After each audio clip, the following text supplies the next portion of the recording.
Hello tout le monde, alors aujourd'hui, petite vidéo cinéma, encore une fois. J'avais parlé de Hush, j'avais parlé de Oculus, j'avais parlé de plusieurs films de Mike Flanagan. Encore une fois, aujourd'hui, top 3, je reviens sur Mike Flanagan. Donc je reviens sur Mike Flanagan avec l'un de ses films préférés, en tout cas mon film préféré. Donc l'un de ses films, l'un de mes films préférés, mais l'un de ses films à lui, que j'ai préféré dans tous ceux qu'il a fait, s'intitule donc Before I Wake. Before I Wake, c'est donc l'histoire de Jess et de son mari, Mike, je crois. Mike. Jess et Mike sont donc. Et Mark, pas Mike. Mike. Donc Jess et Mark sont donc deux parents qui s'avèrent avoir perdu leur enfant lors d'un accident dramatique chez eux. Un accident qui, déjà je le dis, est domestique et peut arriver à tout le monde. Donc lors d'un accident dramatique et domestique chez eux, ils ont perdu leur enfant et il s'avère qu'ils veulent un nouvel enfant. Sauf que le jour où ils veulent un nouvel enfant, le jour de la deuxième conception, il s'avère qu'ils remarquent qu'ils ne peuvent plus avoir d'enfants. Ils ne peuvent plus avoir d'enfants et ils contactent donc une agence pour les enfants qui sont donc à adopter. Ils adoptent un enfant et la dame de l'agence leur met en contact avec le dossier d'un jeune enfant qui s'appelle Cody, qui a été dans plusieurs familles d'accueil, mais qui à divers endroits, à divers moments et à divers jours a été donc délaissé maintes et maintes fois encore et encore. Et on remarque que son dossier est plutôt grave, que sa mère adoptive n'existe plus, a été éradiée de la surface de la Terre. On ne connaît pas son nom ni son identité. On sait seulement qu'il s'appelle Cody. Et elle décide donc de l'adopter. Seulement, plus tard, quelques semaines plus tard, quelques jours après que le jeune Cody ait commencé à prendre ses marques et commencé à avoir, on va dire, un territoire dans la maison, et bien Jess et Mark découvrent que ce jeune Cody, incarné par Jacob Tremblay, qui est un acteur génial, je le dis pour son âge, il est un acteur génial. Cody remarque donc qu'il a pris ses marques, qu'il est habitué à la maison, mais Mark et Jess vont vite remarquer que Cody a un don spécial. Tout ce qu'il voit, tout ce qu'il entend, tout ce qu'il a pendant sa journée, tout ce qui se passe avec lui a un impact évidemment sur ce qu'il voit et ce qu'il entend, et se transforme en rêve la nuit. Ces rêves dont il rêve la nuit deviennent palpables et sont visibles et peuvent être touchés. Donc ces rêves se réalisent le soir devant Jess et Mark et commencent à devenir réalité. Seulement ces rêves, vous allez me dire, oui, ces rêves se réalisent et se réalisent dans le salon en grandeur nature. Vous allez me dire, c'est un enfant, il est petit, il rêve encore de choses imaginaires et incroyables. Non, Mike Flanagan a décidé de faire les choses un peu plus soft et un peu plus agréable à regarder. Il rêve en fait Cody déjà à la base est un collectionneur de papillons. Donc on peut voir qu'il y a des papillons partout dans la pièce, des jaunes, des bleus, des rouges, des oranges, des jaunes, des verts, toutes les couleurs. Ces papillons arrivent dans la pièce et commencent à former ce dont il rêve. Il y a par exemple un moment dans le film où Jess lui montre une cassette de son fils qui est mort et c'était son Noël, son tout premier Noël à son fils, avant qu'il ne meure. Donc elle lui pose la question, est-ce que tu as déjà fêté Noël? Lui, vu qu'elle a été adoptée, Cody répond non, je n'ai jamais fêté Noël. Et Jess lui répond, bah tu auras l'occasion de le faire cette année. Il va se coucher et ensuite il rêve, évidemment il rêve de Noël. Ensuite on peut les voir tous les deux regarder un film à la télé, et d'ailleurs c'est très intéressant parce que Insidious a déjà travaillé en collaboration avec Mike Flanagan, et on peut voir que ce qu'il regarde comme film est exactement le même que Insidious. En fait, le film qu'il regarde est exactement le même que Insidious parce qu'on peut voir qu'il y a une médium, il y a un époux dans un fauteuil, il y a une mère, il y a des enfants, il y a un lustre exactement mis à la même place que dans le salon d'Insidious, il y a le fauteuil qui est exactement le même que Insidious, Le film est en noir et blanc et on peut voir qu'ils disent exactement la même chose que dans Insidious. Concentrez-vous, fermez les yeux, comptez jusqu'à 3, écoutez le métronome. On peut voir qu'ils disent exactement la même chose. Donc c'est un genre de remake ou de faux Insidious qui passe à la télé lorsqu'ils sont dans le salon. À un moment, Mark commence à remarquer des papillons jaunes, rouges, fluorescents, verts, de toutes les couleurs qui arrivent dans le salon. Et t'as Jess qui se lève et qui remarque qu'en fait il y a un sapin de Noël qui est fait dans le salon avec juste des papillons. Ces papillons sont donc la représentation exacte de ce dont il rêve. Et là, il est en train de rêver de Noël. Donc il y a tous les papillons qui sont en train de se disperser dans la salle, dans le salon, donc dans la salle, ils se dispersent et puis ils forment un sapin de Noël avec en dessous de gros cadeaux, les mêmes qu'il a évidemment vus dans la vidéo. Et ensuite, Jess qui est en train de regarder, on peut entendre le bruit s'étouffer et elle regarde et on peut entendre qu'il n'y a plus aucun son dans la pièce. Mark est en train de regarder avec elle évidemment et bien évidemment dans le fond de la pièce, on va entendre comme un son, un son très, très délicat, mais en même temps très, très pertinent et qui peut nuire et être menaçant. Donc on va entendre une sorte d'ultrason soudainement, et on va remarquer que dans le fond de l'escalier, un escalier qui est en pente comme ça sur le côté, près de la salle à manger, on va remarquer leur fils arriver, déballer ses cadeaux, et je ne sais pas comment ils ont fait ça, mais il y a un effet spécial. Je crois qu'il a dû utiliser les effets spéciaux pour ce film. Il y a un effet spécial, pas un effet spécial, un effet spécial dans le film où on voit le gamin, Sean, descendre et prendre ses cadeaux, défaire les emballages cadeaux. Il les jette en l'air et il est en train de dire tout un speech en expliquant qu'est-ce que c'est, le Père Noël est passé. Et donc il défait les papiers cadeaux et il les arrache. Et au moment de les arracher, le papier cadeau qu'il jette en l'air se transforme en papillon.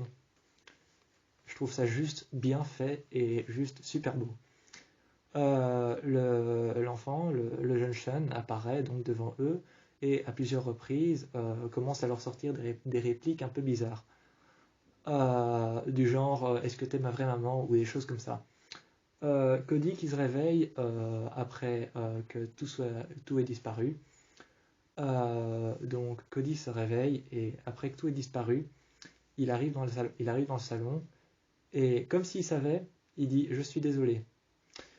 C'est terrifiant, c'est très enfantin et ça fonctionne très bien avec le speech du film.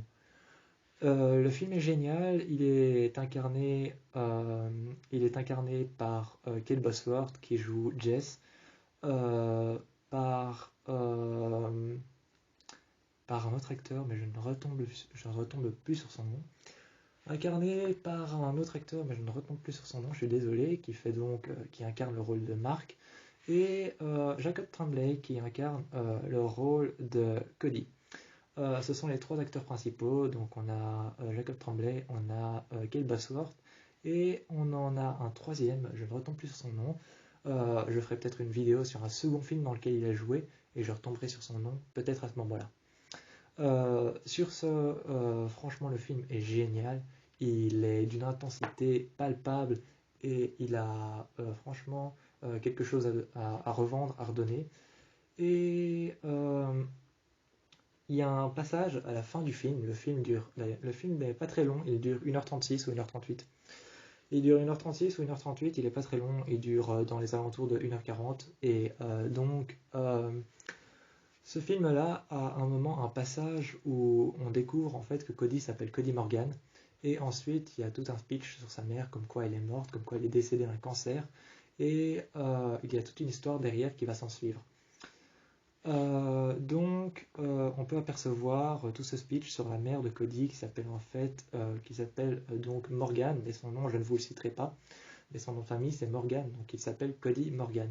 Ensuite, à la fin du film, pour découvrir ses origines, on plonge dans une sorte d'endroit abandonné, on dirait une usine ou alors un ancien hôpital, où l'on va trouver Cody qui est donc abandonné dans cet hôpital et qui est mis en garde par la surveillante du lieu.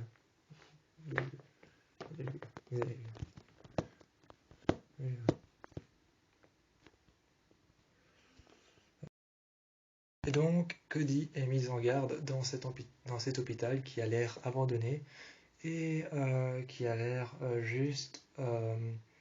il a l'air vide, juste abandonné, mais quand même, c'est marrant parce que cette scène est très particulière à exploiter en fait. On voit Jess qui arrive seule, qui est sortie ce soir-là et qui arrive seule devant l'hôpital. Et on peut voir un plan cadré de la caméra remonter vers cet hôpital abandonné. Et on peut remarquer que ce plan donne un aspect du fait qu'on a l'impression qu'il est abandonné, qu'il a jamais été habité, mais qu'en même temps il y a de la vie à l'intérieur. Donc elle entre à l'intérieur, évidemment, et à l'intérieur commencent à se passer des faits surnaturels, des êtres surnaturels commencent à provoquer, en fait, on va dire, ces sentiments. Des êtres surnaturels commencent à provoquer ces sentiments, et par les provoquer, je ne veux pas dire les refouler à la surface, je veux dire les provoquer, rentrer dans la provoque. Donc, vraiment, les êtres surnaturels qu'il y a à l'intérieur de cet endroit commencent à provoquer les sentiments de Jess. Et il y a par exemple un être surnaturel qui prend l'apparence de son enfant, de son premier enfant, donc de Sean, et qui se met dans une baignoire remplie d'eau et qui commence à provoquer ses sentiments en se noyant littéralement sous ses yeux. Il y en a un autre qui commence à l'appeler maman et qui commence à provoquer de la haine et de l'angoisse. Et donc, autour d'elle, évidemment, il y a un être surnaturel qui est dissocié en plusieurs êtres surnaturels qui commencent à provoquer ses sentiments à elle et à l'appeler maman, à faire semblant de reproduire les meurtres de son fils, les accidents de son fils. Et notamment, cet endroit a l'air juste. Cet endroit a l'air juste terrifiant et horrible de l'extérieur, mais autant de l'extérieur, il a l'air terrifiant et horrible, que la première fois qu'on le voit, on a l'impression que c'est littéralement un rêve, le truc. À l'intérieur, tu te dis, il fait sombre, il fait noir, ça va être terrifiant. Mais non, pas du tout. En fait, les scènes sont tellement bien jouées qu'elles en deviennent calmes, elles en deviennent agréables à regarder, et tu as l'impression de te trouver à l'intérieur d'un rêve, mais un rêve de Cody, mais qui est juste en fait obscur. Tu as l'impression de te trouver dans quelque chose de sûr, d'agréable à regarder, et de pas si terrible que ça, d'angoissant, de terrifiant, mais dans lequel tu pourrais te sentir en sécurité. Tu as juste l'impression d'être dans un hôpital abandonné qui est sombre, qui est obscur, qui est noir. Et donc, la fin du film est géniale, je trouve ça juste génial. La fin du film, la mère se met dans le lit avec Cody. Donc, la mère, Jess, se met dans le lit avec Cody. Et elle lui raconte, elle lui dit comme ça, bon, tu veux que je te raconte une histoire. Cody dit, ouais, je veux bien que tu racontes une histoire, seulement si la fin est joyeuse. Alors elle lui dit, je trouve ça trop mignon comme scène et ça a beaucoup de sentiments. Elle fait comme ça, elle commence à prendre Cody sur ses genoux et à le regarder et à lui dire, il était une fois une maman triste. Évidemment, cette maman triste fait allusion à Jess. Et puis elle commence à dire qu'il voulait un enfant, mais donc son enfant était disparu. Et elle commence à faire tout un speech par rapport à son histoire qu'elle transforme en histoire pour Cody. Et elle dit donc qu'il était une fois une maman triste qui rêvait d'avoir un enfant, seulement son souhait n'était pas exaucé jusqu'au jour où lui arrive un autre jeune enfant. Et elle commence à dire que cet enfant a un don particulier et que tout ce qui s'est passé dans le film, en fait, elle le transforme en métaphore pour montrer que c'est une histoire et pour endormir Cody. Et donc pour endormir Cody, pour le bercer, elle transforme tout ce qui s'est passé en histoire, en genre de métaphore, et c'est vraiment très bien fait, très bien joué par Kate Bosworth, et Cody, qui est à côté de Jess, commence à tendre sa main, à se concentrer à fermer les yeux, et on peut voir qu'il fait apparaître un papillon jaune dans sa main. Et à ce moment-là, on a compris qu'en fait, c'est pas un être surnaturel, c'est pas un démon, c'est pas un être vengeur, c'est simplement le pouvoir de Cody qui a un don depuis qu'il est né, il sait faire apparaître ce qu'il voit lorsqu'il ferme les yeux. C'est tout simplement ça, Et il y a aussi une histoire par rapport à sa mère, mais ça je vous laisse la découvrir. Il y a tout un speech par rapport à sa mère, mais ça je vous laisse la découvrir parce que c'est très compliqué à comprendre.